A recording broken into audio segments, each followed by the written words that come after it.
அன்பின் ஆண்டவரே, நாங்கள் உம்மை ஆராதிக்கிறோம், உம்மை துதிக்கிறோம், உம்மை மகிமைப்படுத்துகிறோம். கர்த்தர் நல்லவராக இம்மட்டும் எங்களோடு கூட இருந்து எங்களை நடத்தி வந்தீரே, உமக்கு ஸ்தோத்திரம் அப்பா. இந்த நாளிலும் எங்களை முற்றிலுமாக உம்முடைய சமூகத்தில் அர்ப்பணிக்கிறோம். ஆண்டவர் இந்த நேரத்தை எங்களுக்கு ஆசீர்வாதமாய் மாற்றித்தார். உம்மை துதிக்க ஆராதிக்க கிருபை செய்த தெய்வம். இப்பொழுது நாங்கள் உம்முடைய வார்த்தைகளை தியானிக்கும் பொழுது நீர் எங்களோடு கூட இடைபடும்படியாய் ஜெபிக்கிறோம் சுவாமி. எல்லா தடைகளை மாற்றுங்க, கிருபையை தாங்க. தேவ பிரசன்னம் எங்களோடு இருந்து எங்களை வழி நடத்தட்டும்.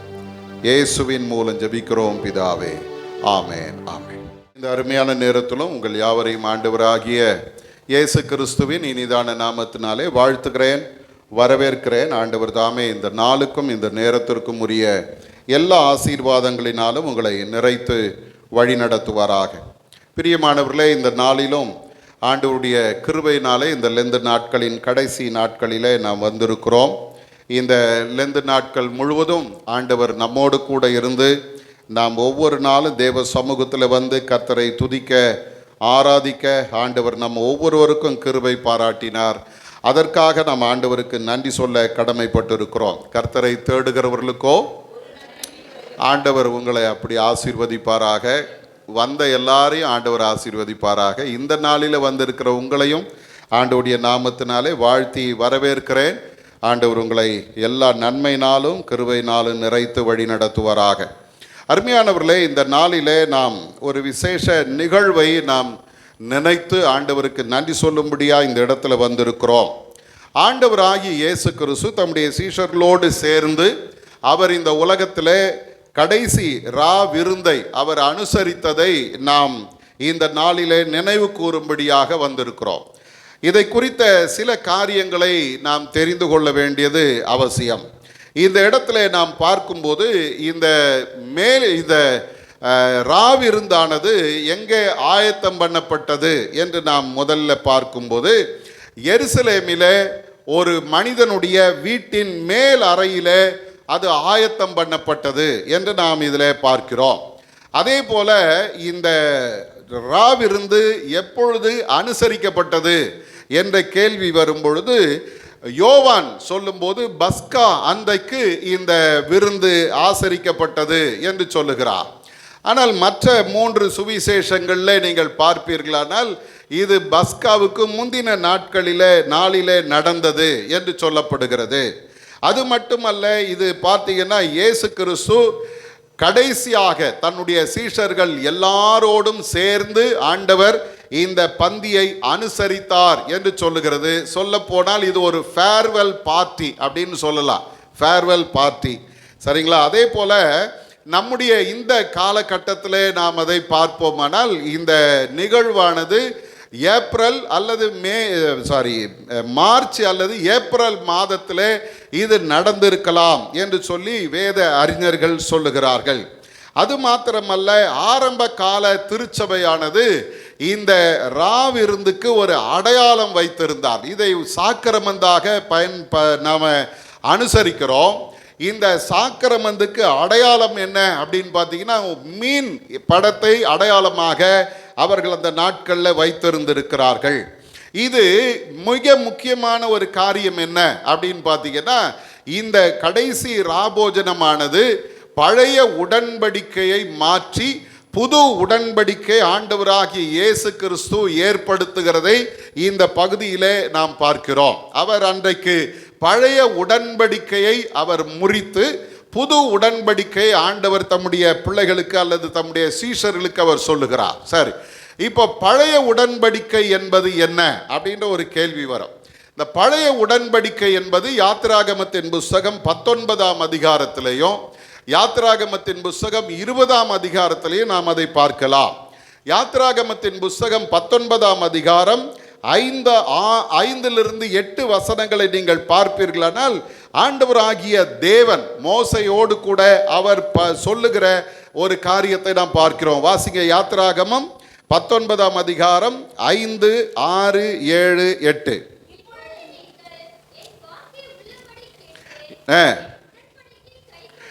என் வாக்கை உள்ளபடி கேட்டு என் உடன்படிக்கை கைக்கொள்வீர்களானால் சகல ஜனங்களிலும் நீங்களே எனக்கு சொந்த சம்பத்தாய் இருப்பீர்கள், பூமி எல்லாம் என்னுடையது. அருமையானவர்களே, இந்த இடத்துல நாம் பார்க்கும்போது அந்த பழைய உடன்படிக்கை என்ன சொல்லுகிறதுன்னா, என்னுடைய வார்த்தையை நீ கேட்டு அதன்படி நடந்தால் நான் உன்னை ஆசீர்வதிப்பேன். அதே போல நீங்க தொடர்ந்து வாசிச்சு பாருங்க. ஆண்டவருடைய வேதம் சொல்லும்பொழுது அந்த 6வது வசனத்தை வாசிங்க. 6, நீங்கள் எனக்கு ஆசாரிய ராஜ்யமும் பரிசுத்த ஜாதியுமாய் இருப்பீர்கள் என்று நீ இஸ்ரவேல் புத்திரரோடே சொல்ல வேண்டிய வார்த்தைகள் என்றார். அருமையானவர்களே, இந்த இடத்துல நாம் பார்க்கும்போது முதல் பழைய உடன்படிக்கை என்ன தெரியுமா? நீ என்னுடைய வார்த்தைக்கு கீழ்ப்படிந்து அதன்படி நடந்தால் நான் உன்னை ஆசீர்வதிப்பேன். அப்ப நடக்காமல் போனால் பேசுங்க. நடக்காம போனா என்னது? சாபம். அந்த சாபத்தை மாற்ற வேண்டுமானால் யாத்திராகமம் 20ஆம் அதிகாரத்திலிருந்து தொடர்ந்து நீங்க பார்த்தீங்கன்னா ஆண்டவர் அதற்கு ஒரு வழியை ஏற்படுத்துகிறார். என்னவென்றால் அங்கே பலியை ஆண்டவர் கொண்டு வருகிறார். எந்த மனிதன் கர்த்தருடைய வார்த்தையை மீறி நடக்கிறானோ அந்த மனிதன் பலி செலுத்த வேண்டும். ஆட்டை பலி செலுத்த வேண்டும், காளையை பலி செலுத்த வேண்டும். எதற்காக? அவனுடைய பாவம் மன்னிக்கப்பட வேண்டும் என்பதற்காக. அப்ப இந்த இடத்துல நாம் பார்க்கிற அந்த பழைய உடன்படிக்கை சொல்லுகிறது, ரத்தம் சிந்துதல் இல்லாமல் பாவ மன்னிப்பு இல்லை. இன்றைக்கு அருமையான தேவஜனமே, ஒவ்வொரு நாளும் மனிதர்கள் தங்களுடைய பாவத்துக்காக கடவுளுடைய சமூகத்தில் பலி செலுத்தி கொண்டே இருந்தார்கள். அடிக்கடி நான் யோசிப்பது உண்டு, பலி செலுத்தாமல் போனால் கர்த்தருடைய சாபம் வரும், பலி செலுத்தாமல் போனால் மரணம் வரும். அப்போ எவ்வளவு காலம் நான் பலி செலுத்த முடியும்? எவ்வளவு காலம் ஆண்டவரை நான் இது போலவே பிரியப்படுத்த முடியும்? அவருடைய வார்த்தைக்கு நான் கீழ்ப்படிந்து நடக்க முடியாமல் போனால் உடனே எனக்கு ஒரு தண்டனை வருகிறது அல்ல? அப்போ கொஞ்சம் யோசிச்சு பாருங்களேன். அந்த மாதிரி ஒரு சூழ்நிலை, ஒரு காலம் இப்பொழுது இருக்குமானால் நம்முடைய நிலைமை என்ன? அல்ல, அடிக்கடி சொல்லுவேன், பாதி பேர் நம்ம இருக்க மாட்டோம். ஏன்னா அடிக்கடி தப்பு பண்ணிட்டு அந்த தப்பையும் மூடி மறைச்சிக்கிட்டு இருக்கிறோம். ஆனால் ஆண்டவர்கிட்ட அதை மறைக்கவே முடியாது. அவர் என்ன பண்ணுவார் தெரியுமா? பொறுத்து பொறுத்து பார்த்து ஒரு நாள் தொட்டார்னா முடிஞ்சு போச்சு. அப்போது இன்றைக்கு இந்த புது உடன்படிக்கை நம்மை பார்த்து சொல்லுகிறது, உனக்காக நான் பலி செலுத்தி இருக்கிறேன், என்னையே பலியாக ஒப்பு கொடுத்திருக்கிறேன், நான் உன்னை மீட்டெடுத்திருக்கிறேன் என்று கர்த்தர் சொல்லுகிறார். அல்லேலூயா. இன்றைக்கு அருமையான தேவஜனமே, இந்த விருந்தை அப்படி உட்கார்ந்து யோசிக்கும் போது ஒரு 3 காரியங்கள் என்னுடைய மனதை தொட்டது. அதைத்தான் இன்றைக்கு உங்களோடு கூட பகிர்ந்து கொள்ள விரும்புகிறேன். இந்த விருந்து எனக்கு சொல்லித்தந்த முதல் காரியம் என்ன தெரியுங்களா? இயேசுவின் அன்பு இன்னும் தொடர்ந்து கொண்டிருக்கிறது. அல்லேலூயா. இயேசுவின் அன்பு இன்னும் தொடர்ந்து கொண்டிருக்கிறது. வாசிச்சு பாருங்க, யோவானின் புத்தகம் 13ஆம் அதிகாரம் 1வது வசனத்தை யாராகிலும் ஒருத்தர் வாசிங்க. யோவான் 13:1.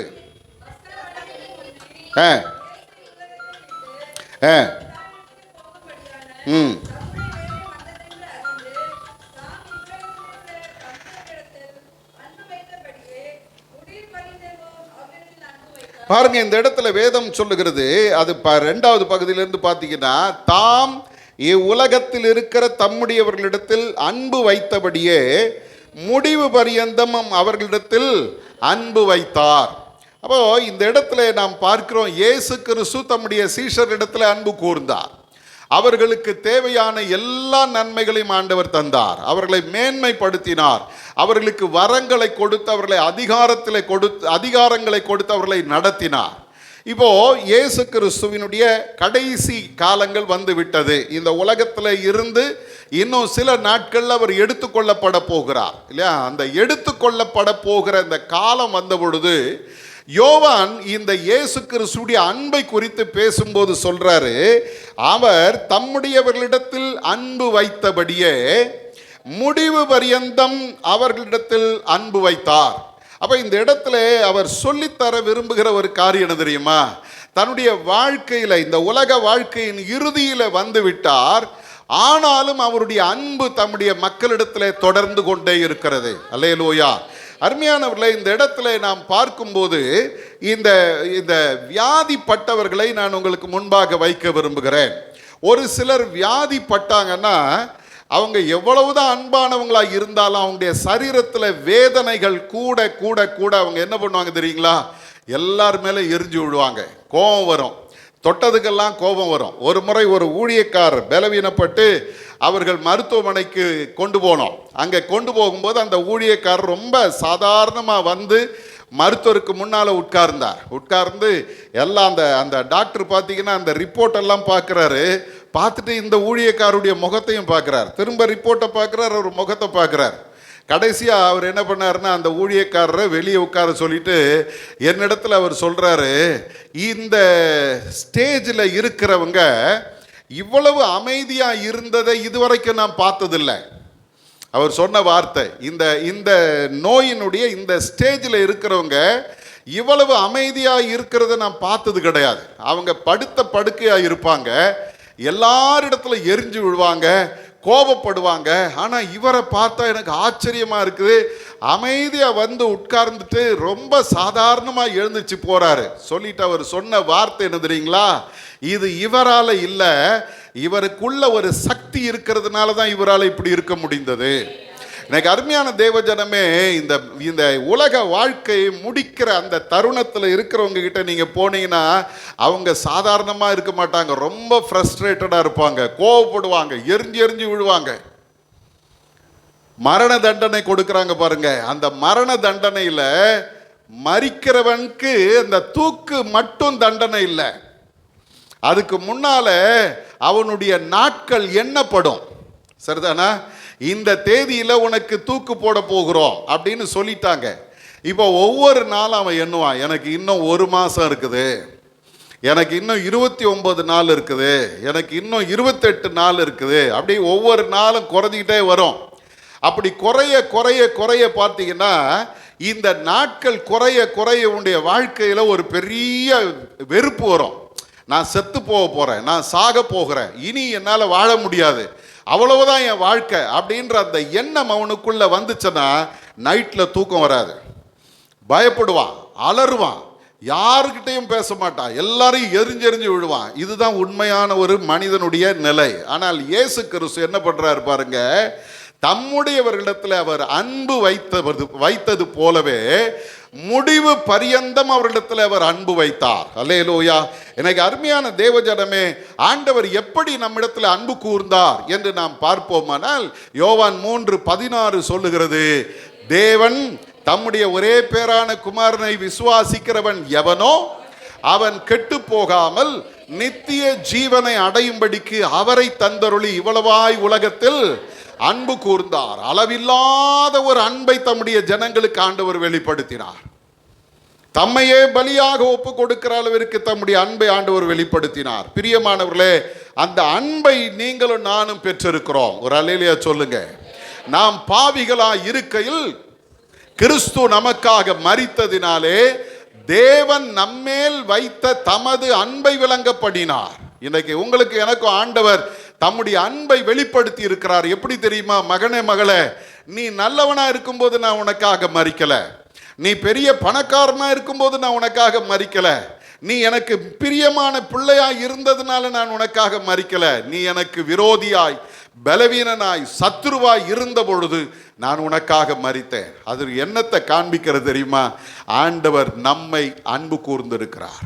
அந்த அன்பை நீங்கள் நானும் இன்னும் இன்னும் அதிகமாய் பெற்று அனுபவிக்க ஆண்டவர் நம்மை அழைக்கிறார்.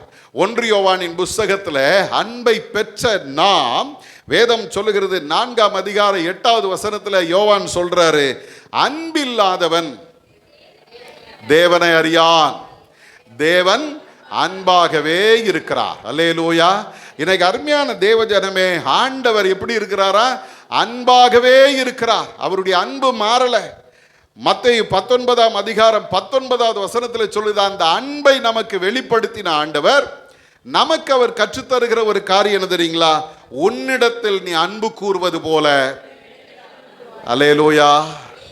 அன்பை பெற்ற நான் அந்த அன்பை மற்றவர்களோடு கூட பகிர்ந்து கொள்ள வேணும். அல்லேலூயா. எனக்கு அருமையான தேவஜனமே, கிறிஸ்தவங்களுக்கு ஆண்டவருடைய அன்பு யாருக்கெல்லாம் உள்ள இருக்குதோ அவர்கள் எல்லாரும் அந்த அன்பை மற்றவர்களோடு பகிர்ந்து கொள்கிறவர்களாய் இருக்கிறார். அல்லேலூயா, அல்லேலூயா. மதர் தெரேசா அவங்க அந்த கல்கட்டாவில் முதல் தன்னுடைய ஊழியத்தை ஆரம்பித்த காலத்தில் அந்த அம்மா ஒரு கடையாக போவாங்களாம். கடையாய் போயிட்டு அங்கே பிச்சை எடுக்கிற மாதிரி கையை ஏந்தி நிற்பாங்களாம். ஏதாவது என்னுடைய பிள்ளைகளுக்கு கொடுங்க. அங்கே இருக்கிற மக்கள் தங்களால் இயன்றதை கொடுப்பாங்க. ஆனால் ஒரு மனிதன் என்ன பண்ணான்னு தெரியுங்களா, வாய் நிறைய பான் போட்டு இருந்தான். இந்த அம்மா கையை நீட்டி கேட்கும்போது அவங்க கையில் அவன் அந்த பான் எச்சையை துப்பிட்டு சொன்னானா, இதுதான் உனக்கு அப்படின்னு சொல்லி துப்பிட்டான். இந்த அம்மா என்ன பண்ணாங்க தெரியுங்களா, அந்த கையை அப்படியே மடக்கி பின்னால் வச்சுட்டு அடுத்த கையை நீட்டிட்டு கேட்டாங்களா, முதல்ல நீங்கள் கொடுத்தது எனக்காக நான் வச்சுக்கிறேன், ரெண்டாவது நான் கேட்குறது எதுக்கு தெரியுமா, அழிந்து கொண்டு இருக்கிற மக்களுக்காக உன்னால் ஏதாவது முடியுமா? அந்த மனிதனுடைய உள்ளம் உடைந்து போனது. அவனை குறித்து சொல்லும்போது பின்னாட்களில் சொல்கிறாங்க, அந்த அம்மா இருந்த வரைக்கும் தன்னுடைய சம்பாத்தியத்தில் அவனால் முடிஞ்ச வரைக்கும் அவங்களுக்கு உதவி செய்தானா. அல்லேலூயா. எனக்கு அருமையான தேவஜனமே, நம்ம அன்பை பெற்றிருக்கிறோம். அந்த அன்பை என்ன செய்யணும், மற்றவர்களோடு பகிர்ந்து கொள்ளணும். முகத்தை திருப்பிக்கிட்டு போகிறது கிறிஸ்தவ அன்பு இல்லை. பேசாமல் போகிறது கிறிஸ்தவ அன்பு இல்லை. விசாரிக்காமல் போகிறது கிறிஸ்தவ அன்பு இல்லை. இன்னைக்கு அருமையான தேவஜனமே, உடன் பிறந்தவர்களோடு அன்பு செலுத்த முடியாமல் நம்ம என்ன சொல்கிறது தெரியுமா, நான் ஆண்டவரிடத்திலே அன்பு செலுத்துகிறேன். யோவான் கிட்ட போனீங்கன்னா அவர் சொல்லுவார், கண்ட சகோதரத்தில் அன்பு கூறாதவன் காணாத தேவனிடத்தில். அப்போ நம்ம ஏமாற்றிட்டு இருக்கக்கூடாதுல்ல. ஆண்டவர் இன்னும் அன்பு கூர்ந்து கொண்டு இருக்கிறார்.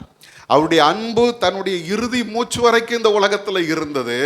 தம்முடையவர்களிடத்தில் அவர் அன்பு கூர்ந்தார். அன்பு கூர்ந்தபடியே இன்னும் அன்பு கூறுகிறார். இப்போ ஆண்டவர் அந்த அன்பை நம்மிடத்தில் எதிர்பார்க்கிறார். நீயும் பிறனிடத்தில் அன்பு கூற வேணும். அல்லேலூயா.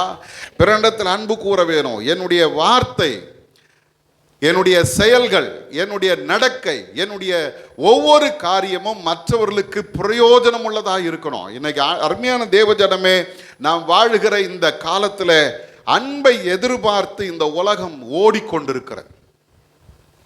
எந்த பக்கம் திரும்பினாலும் நேசிக்கிறதுக்கு ஆள் இல்லை. எல்லாரும் தங்களுடைய வேலையில் பார்த்துட்டு ஓடிட்டு இருக்கிறாங்க.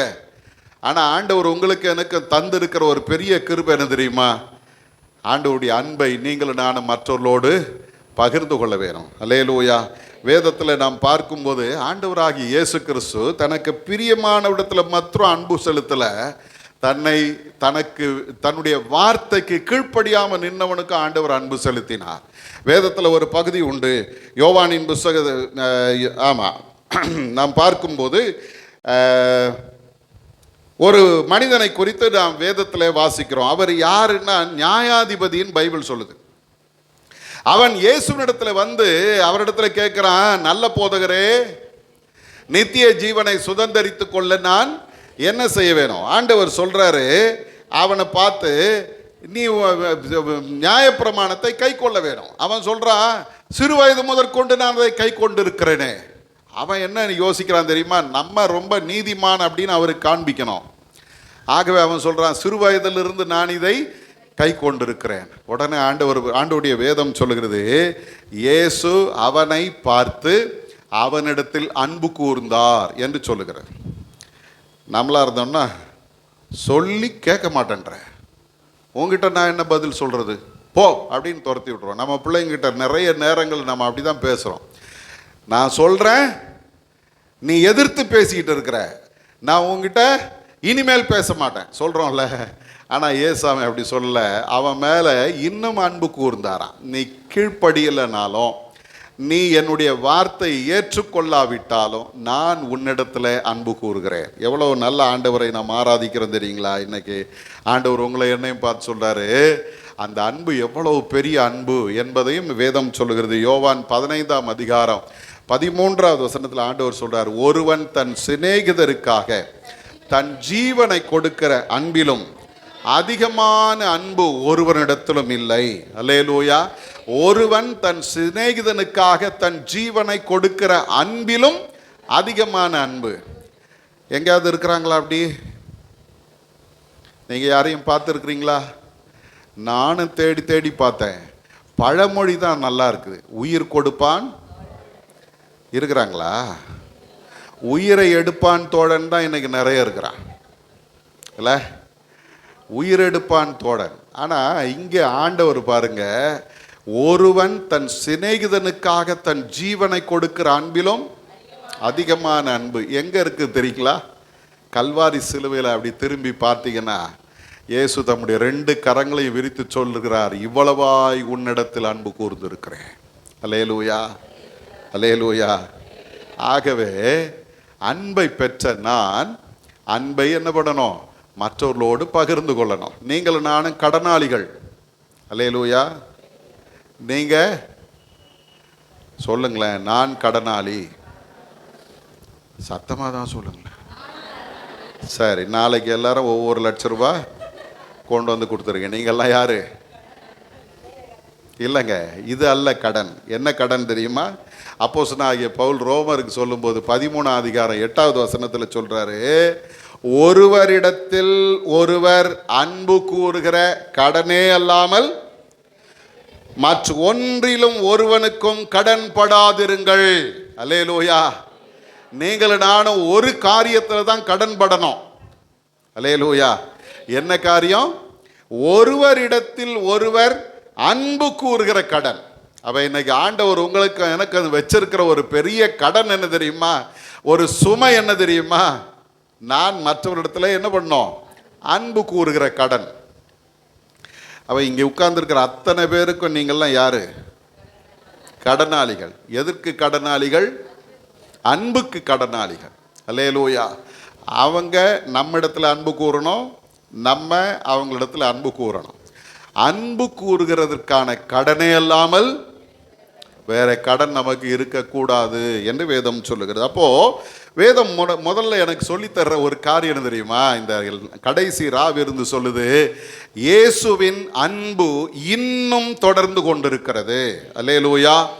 2வது ஒன்று சொல்லுகிறது, இயேசுவினுடைய மன்னிப்பு இன்னும் தொடர்ந்து கொண்டிருக்கிறது. அல்லேலூயா. இயேசு இந்த உலகத்தில் வந்த பொழுது பாவிகளை ரட்சிக்கிறவராக, பாவங்களை மன்னிக்கிறவராக இந்த உலகத்தில் வந்தார். மார்க் 2ஆம் அதிகாரத்தில் நீங்க பார்க்கும்போது ஒரு திமிர்வாதக்காரனை கொண்டு வர்றாங்க, இயேசுவினிடத்துல கொண்டு வர்றாங்க. அவனை இந்த 4 பேர் கொண்டு வந்து கூரையை பிரித்து அப்படியே அவர் முன்னால இறக்கிட்டாங்க. அங்கே அந்த மனிதனை இறக்கின உடனே இயேசு அவனை பார்த்து சொல்றாரு, உன் பாவங்கள் உனக்கு மன்னிக்கப்பட்டது. அல்லேலூயா. உட்கார்ந்து இருக்கிறவங்க யோசிக்கிறாங்க, என்னடா இது, யார் பாவத்தை மன்னிக்கிறதுக்கு இவன் யார்? பாவத்தை மன்னிக்கிறதுக்கு இவன் யார்? இயேசு சொல்றார், பாவத்தை மன்னிக்கிறதுக்கு மனுஷகுமாரனுக்கு அதிகாரம் உண்டு. அப்ப இன்னைக்கு ஆண்டவர் உங்களை என்னையும் பார்த்து சொல்றாரு, அன்றைக்கு மட்டுமல்ல இன்றைக்கும் நான் பாவத்தை மன்னிக்கிறவராகவே இருக்கிறேன். அல்லேலூயா. வேதத்தில் நாம் பார்க்கும்போது ஆண்டவருடைய வேதம் சொல்லுகிறது, இந்த கடைசி ராவிருந்துல எடுத்துக்கிட்டீங்கன்னா எல்லாரும் வந்து உட்கார்ந்துட்டாங்க, சீஷர்கள் எல்லாரும் உட்கார்ந்து இருக்கிறாங்க. இயேசு அங்கே இருந்து கொண்டு ஒரு காரியத்தை அவர் திரும்ப திரும்ப சொல்றார். நீங்க பார்த்தீங்கன்னா அந்த வார்த்தை இப்படி யோசிக்கிற, மத்தேயு சுவிசேஷம் 26:23 பார்த்தீங்கன்னா அவர் பிரதியுத்தரமாக, என்னோட கூட தாளத்தில் கையிடுகிறவனே என்னை காட்டி கொடுப்பான், உங்களில் ஒருவன் என்னை காட்டி கொடுப்பான். இயேசு சொல்லிக்கிட்டே இருக்கிறார், உங்களில் ஒருவன் என்னை காட்டி கொடுப்பான். என்னோடு கூட தாளத்தில் கையிடுகிறவனே என்னை காட்டி கொடுப்பான். நான் இதை இப்படி யோசிக்கிறேன், நம்ம வீட்டில் பிள்ளைங்க தப்பு பண்ணாங்கன்னா முதல்ல நம்ம எப்படி சொல்லுவோம் தெரியுமா? ஒருத்தர் இன்னைக்கு வாங்க போறாருன்னு சொல்லுவோமா? ஒருத்தர் இன்னைக்கு செமத்தியா வாங்க போறார் அப்படின்னா அந்த தப்பு பண்றவனுக்கு அது தெரியும். நம்ம தொடர்ந்து தப்பு பண்ணா என்ன உண்டு? அடி உண்டு. ஒரு முறை அப்படிதான் நாங்கள் பைபிள் காலேஜில் படிக்கும்போது ஒரு ஒரு ஒரு ப்ரோக்ராம் ஒன்று, டாக்டர் பில்லி கிரஹாம் அவருடைய ஒரு கன்வென்ஷன், அதை வந்து லைவாக டெலிகாஸ்ட் பண்ணுறாங்க. அப்போ அந்த கேமராவை முதல்ல செக் பண்ணுறதுக்காக அதை கொண்டு வந்து நம்ம பில்லி கிரஹாம் ஆடிட்டோரியத்தில் அதை வச்சு ஆன் பண்ணுறாங்க. முதல்ல சுந்தர் சிங் ஐயா வந்து ஆன் பண்ணுறாரு, அது ஆன் ஆகலை. 2வது கொஞ்ச நேரத்துக்குள்ளே ராஜபகதூர் ஐயா வந்தார், அவரை கூப்பிட்டு, ஐயா நீ ஒரு ஜெபம் பண்ணு, நீ ஜெபம் பண்ணும்போது அது ஆன் ஆகுதா பார்க்கலான்னு. அவர் ஜெபம் பண்ணார், ஆன் ஆயிடுச்சு. இவர் சொல்கிறாரு எங்களெல்லாம் பார்த்துட்டு, நான் எதை தொட்டாலும் உருப்பட மாட்டேங்குது அப்படின்னு சொல்லிட்டு, இங்கே கூட ஒரு 2-3 பேர் இருக்கிறாங்க, ஷூட்டிங் நடந்துக்கிட்டு இருக்குது, என்னைக்கு மாட்டுறாங்களோ தெரிலன்னு. அப்படின்னா என்ன அர்த்தம்? ஜாக்கிரதையாக இருந்துக்குங்க அப்படின்னு அர்த்தம் இல்லை? உடனே ஒரு பையன் அவர் ரூமுக்கு போன உடனே நேராக போயிட்டான், பின்னால் போயிட்டு, ஐயா நான் தப்பு பண்ணியிருக்கிறையா, என்னை மன்னிச்சிருங்க. இப்போது யூதாஸுக்கு மட்டும்தான் தெரியும் நான் அவரை காட்டி கொடுக்க போகிறேன். அப்போ அவனை நேரடியாக ஆண்டவர் எச்சரிக்கலை. எப்படி எச்சரிக்கிறார் தெரியுமா? ஒருவன் என்னை காட்டி கொடுக்க போகிறான். அப்போ அதுக்கு பின்னால் ஒரு அர்த்தம் இருக்குது, திருந்திக்க. திரும்பவும் சொல்றாரு, என்னோடு கூட தாளத்தில் கையிடுகிறவனே என்னை காட்டி கொடுக்க போகிறான். அப்போவும் அவன் அவர் கூட தாளத்தில் கையிடும் போது அவனுக்கு என்ன இருக்கணும்? உணர்வு இருந்திருக்கணும். நான் தான் அதை செய்கிறேன், அவர் என்னதான் எச்சரிக்கிறாரு, திருந்தணும் இல்லை.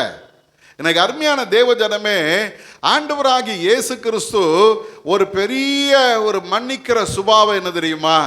தவறு பண்ணவனை ஒரு நாள் 4 பேருக்கு முன்னால் நிறுத்தி இவன் தான் தப்பு பண்ணான்னு காட்டி கொடுக்க மாட்டார். அல்லேலூயா. நிறைய நேரங்களில் நம்ம என்ன நினைக்கிறோம் தெரியுமா? நான் பண்ணுறது தப்பு இல்லை, தப்பாக இருந்திருந்த ஆண்டவர் என்ன 4 பேருக்கு முன்னால் வெட்கப்படுத்தி இருப்பார், அது தப்பு கிடையாது போல, அவர் என்ன அப்படியே அமைதியாக விட்டுடுறாரு, அதனால நான் தவறு செய்யலாம் அப்படின்னு நினைக்கக்கூடாது. ஆண்டவருடைய மன்னிப்பு தொடர்ந்து கொண்டிருக்கிறது. எச்சரிப்பின் சத்தம் வரும்போது திருந்த வேண்டியது நம்முடைய கடமை. அதை மீறி நாம் போவோமானால் ஆண்டவருடைய தண்டனை மகா பெரிதாக இருக்கும். ஆண்டவர் சொல்றாரு, என்னை காட்டி கொடுக்கிறவன் இந்த உலகத்தில் பிறவாமல் இருந்தால் நலமாக இருக்கும். திரும்பவும் சொல்றாருல்ல, அவன் பிறக்காம இருந்தாலே நலமா இருக்கும் அப்படின்னு சொல்லும் போதாவது அவன் திருந்தி இருக்கலாம், திருந்தலை. அடிக்கடி நான் சொல்ற ஒரு காரியம் உண்டு. பேதுருவினுடைய பாவத்தையும் தவறையும் யூதாசுனுடைய தவறையும் பக்கத்தில் வச்சு பார்த்தீங்கன்னா யாருடைய தவறு பெருசு? சொல்றேன் கேட்டுங்க. யூதாசுக்கு அவனுக்கு கொடுக்கப்பட்ட டாஸ்க் என்ன தெரியுமா? இருட்டு நேரம். இப்போ இருக்கிற மாதிரி ஸ்ட்ரீட் லைட்லாம் அப்போ கிடையாது. இருட்டில் கெத்சமனே தோட்டத்தில் இயேசு அங்கே இருக்கும்போது அவரோடு கூட இருக்கிறவங்க எல்லாருமே ஒரே மாதிரி தாடி இருக்கும் இல்லை, அந்த மாதிரி தான் இருக்கும் அந்த நாட்களில். அப்போ அவரை யாருன்னு தெரியாமல் வேற யாரையாவது பிடிச்சிடக்கூடாது. யூதாஸுக்கு காசு கொடுத்து அவனை எதுக்காக கூட்டிகிட்டு போகிறாங்க தெரியுமா? இவர்தான் இயேசு அப்படின்னு காட்டுறதுக்கு தான் கூட்டிகிட்டு போகிறாங்க. எனக்கு தெரியுங்க இவர்தான் இயேசு அப்படின்னு சொல்றது நல்லதா, தெரிஞ்ச இயேசுவை எனக்கு தெரியாதுங்கன்னு சொல்றது நல்லதா?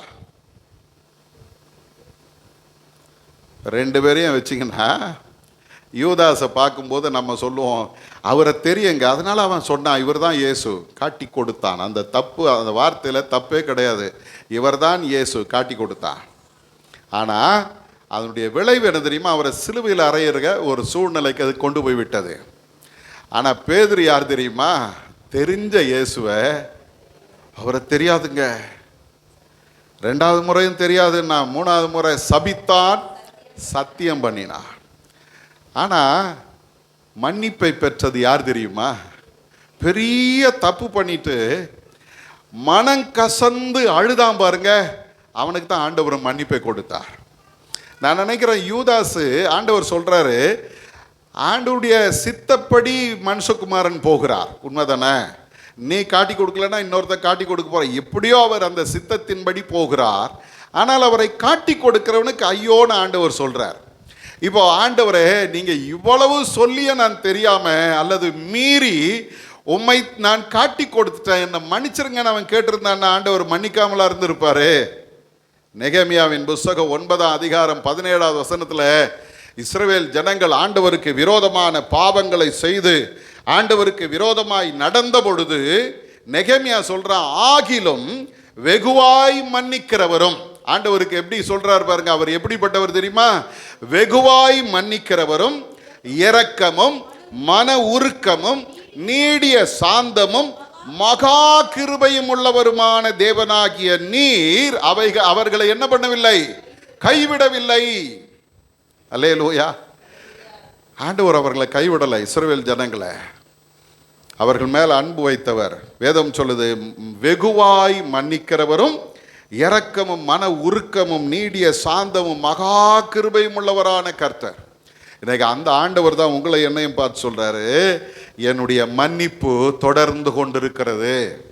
இன்றைக்கும் யாரெல்லாம் தங்களுடைய பாவத்தை அறிக்கையிட்டு அவரிடத்துல வருகிறார்களோ அத்தனை பேருடைய பாவத்தையும் மன்னிப்பதற்கு அவர் உண்மை உள்ளவராய் இருக்கிறார். 1 யோவானின் புத்தகம் 1ஆம் அதிகாரம் 9வது வசனம் சொல்லுகிறது, நம்முடைய பாவங்களை நாம் அறிக்கையிட்டால் பாவங்களை நமக்கு மன்னித்து எல்லா அநியாயத்தையும் நீக்கி நம்மை சுத்திகரிப்பதற்கு அவர் உண்மையும் நீதியும் உள்ளவராக இருக்கிறார்.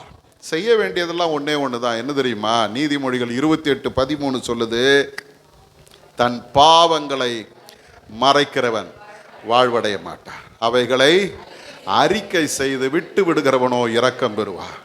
ஆண்டவராகிய இயேசு கிறிஸ்து யூதாசு கிட்ட திரும்ப திரும்ப திரும்ப, அப்பா நான் உன்னை வெறுக்கலை, நான் உன்னை தண்டிக்கிறவராய் அல்ல, உன்னை மன்னிக்கிறவராய் நான் உன்னோடு கூட இருக்கிறேன், நீ தப்பு பண்ணாதன்னு அவர் சொல்ல சொல்ல சொல்ல அவன் மீறி தவறி போனான். அவனுடைய விளைவு வேதம் சொல்கிறது, நாண்டு கொண்டு செத்தான். எனக்கு ஆண்டவருடைய சமூகத்தில் வந்திருக்கிறோம். பாவங்களை மறைக்கிறவன் வாழ்வடையவே முடியாது. அதற்கு பதிலாக ஒன்று செய்யலாம், ஆண்டவருடைய சமூகத்தில் போய் பாவத்தை அறிக்கையிட வேணும். இன்னைக்கு நிறைய நேரங்களில் பாவத்தை மனப்பூர்வமாய் அறிக்கையிடுகிறதற்கு தான் ஆண்டவர் நம்மகிட்ட எதிர்பார்க்குறார். ஆனால் நம்ம என்ன பண்ணுறது தெரியுமா? பாவத்தோடையே போகிறோம். ஆண்டவரே நான் பாவி, உமக்கு தெரியும். ஆண்டவர்கிட்ட ஜெபம் பண்ணும்போது, ஆண்டவரே நான் பாவி, உமக்கு தெரியும், என்னை மன்னிச்சிருங்க, அவ்வளோதான். நம்ம மன்னிப்பு கேட்ட மாதிரியே யோசிக்கிறோம். ஆனால் ஒன்று தெரிஞ்சுங்க, பாவத்தை அறிக்கையிடுதல் அவசியம். என்ன பண்ணீங்க இல்லை?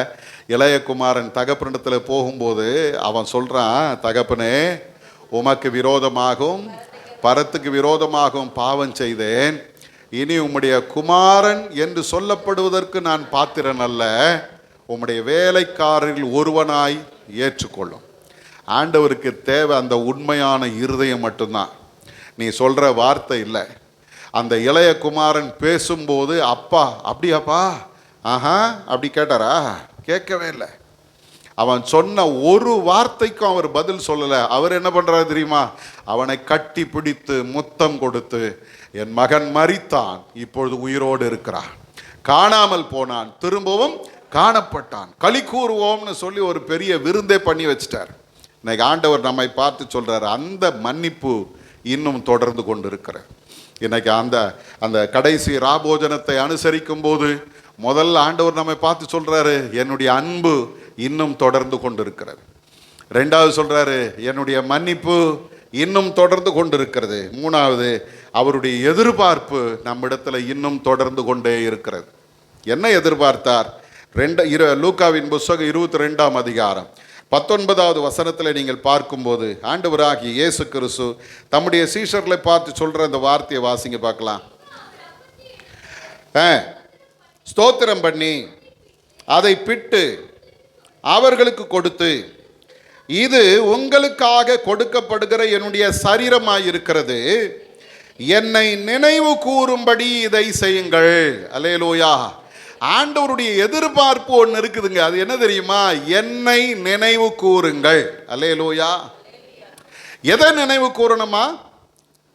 அவர் அப்பத்தை எடுத்து அதை பிட்டு அவர்களுக்கு கொடுத்து, இது உங்களுக்காக கொடுக்கப்படுகிற என்னுடைய சரீரமாயிருக்கிறது. அப்போ ஒவ்வொரு முறையும் ஆண்டவருடைய திருவிருந்தில் பங்கெடுக்கும் போது அந்த அப்பத்தை கையில் வாங்கும் போது நீங்களும் நானும் நினைவு கூற வேண்டிய ஒன்று உண்டு. என்ன தெரியுமா? இது அவருடைய சரீரம். சாதாரணமான சரீரம் அல்ல, எனக்காக பீக்கப்பட்டது. இரவு முழுவதும் அவரை அடித்தாங்க. 300 போர் சேவகர்கள் அவரை அடித்தார்கள். எப்படி இருந்திருக்கும் கொஞ்சம் யோசிச்சு பாருங்க. 4 பேர் சேர்ந்து அடித்தாலும் நம்மளால தாங்க முடியாது. 300 போர் சேவகர்கள். அவங்க பலவீனமானவர்கள் அல்ல, எல்லாமே திடகாத்திரமான ஆட்கள். எப்படி இருந்திருக்கும் ஒவ்வொரு அடியும்?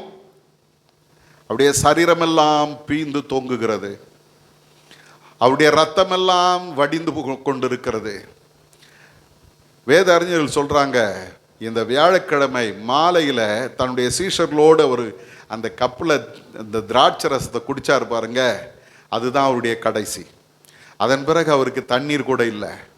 இரவு முழுவதும் அவரை அடித்து அவருடைய ரத்தமெல்லாம் வடிந்து கொண்டிருக்க சங்கீதக்காரன் சொல்கிறான், உழுகிறவனுடைய நிலத்தை போல என்னை உழுதார்கள். எப்படி இருந்து கொஞ்சம் யோசிச்சு பாருங்க. நம்ம ரொம்ப சாதாரண பாடுறோம், 5 கண்ட மக்களுக்காக 5 காயம் ஏற்றவரே. 5 காயம் தானே ஏற்றாரு, சரீரம் முழுவதுமே கிழிக்கப்பட்டது. வாரினால் அடிக்கிறாங்க. அந்த வாருக்கு முன்னால முனையில எலும்பு துண்டுகளை கட்டி வைப்பாங்களாம். அந்த எலும்பு துண்டுகள் அடிக்கும் போது சதையில குத்தி அதை இழுக்கும் போது அப்படியே அந்த சதையை பிச்சுட்டு வெளியே வரும். ஆண்டவர் சொல்றாரு, இந்த அப்பத்தை நீங்க உட்கொள்ளும் போதெல்லாம் என்னை நினைவு கூறுங்கள். திரும்ப அப்போஸ்தலனாகிய பவுல் கொரிந்தியருக்கு சொல்லும் போது 1 கொரிந்தியர் 11:25 வசனத்தில் சொல்றான், ஆண்டவர் தம்முடைய அந்த திராட்சை ரசத்தை எடுத்து தம்முடைய சீஷர்களுக்கு கொடுத்து என்ன சொல்றாராம் பாருங்க. 1 கொரிந்தியர் 11:25, போஜனம் பண்ணின பின்பு அந்தபடியே பாத்திரத்தையும் எடுத்து, இந்த பாத்திரம் என் இரத்தத்தினால் ஆகிய புதிய உடன்படிக்கையாயிருக்கிறது, நீங்கள் இதை பானம் பண்ணும் பொழுதெல்லாம் என்னை நினைவு கூறும்படி இதை செய்யுங்கள் என்றார். 2வது, அந்த எப்பொழுதெல்லாம் நம்ம அந்த திராட்சை ரசத்தை வாங்குகிறோமோ அப்பொழுதெல்லாம் நாம் நினைத்து பார்க்க வேண்டிய 2வது காரியம் என்ன தெரியுமா? என் ஆண்டவருடைய ரத்தம் எனக்காக சிந்தப்பட்டது. அல்லேலூயா, அல்லேலூயா.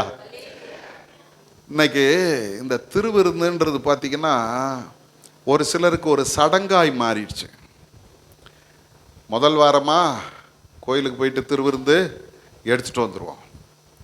விசேஷ நாட்களாக திருவிருந்து இருக்குதுன்னு ஐயா சொல்லிட்டாரு, போய் திருவிருந்தை எடுத்துகிட்டு வந்துடுவோம். ஆனால் ஒன்று தெரிஞ்சுங்க, ஒவ்வொரு முறையும் அந்த விருந்தில் உட்காரும்போது அப்பத்தை வாங்கும்போது அவருடைய பாடுகளை, அவருடைய சரீரம் பீக்கப்பட்டதை நீங்களும் நானும் நினச்சி பார்க்கணும்.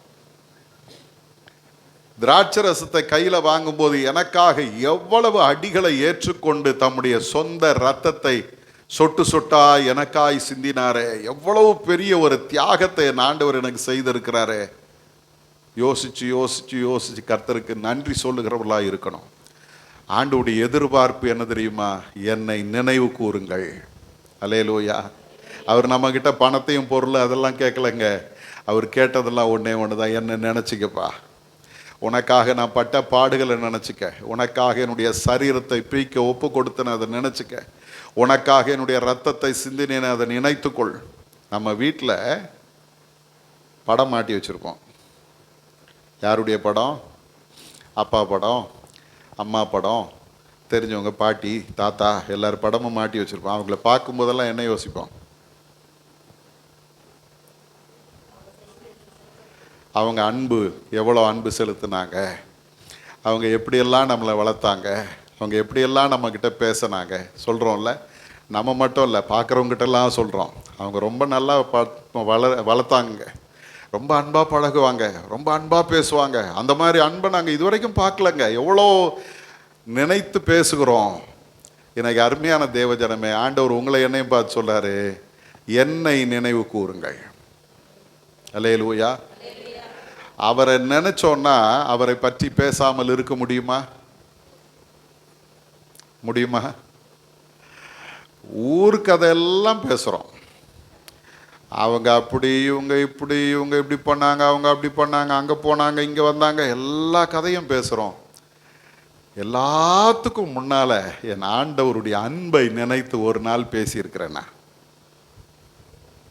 என் ஆண்டவருடைய தியாகத்தை நினச்சி ஒரு நாள் பேசியிருக்கிறேன்னா, அவர் எனக்காக அந்த சிலுவை மரணத்தை ஏற்றுக்கொண்டாரே, அதை ஏற்றுக்கொள்ளுகிற அந்த நேரத்தில் அவருடைய மனம் எவ்வளவு பயந்துருக்கும், எவ்வளவு வேதனைப்பட்டிருக்கும்.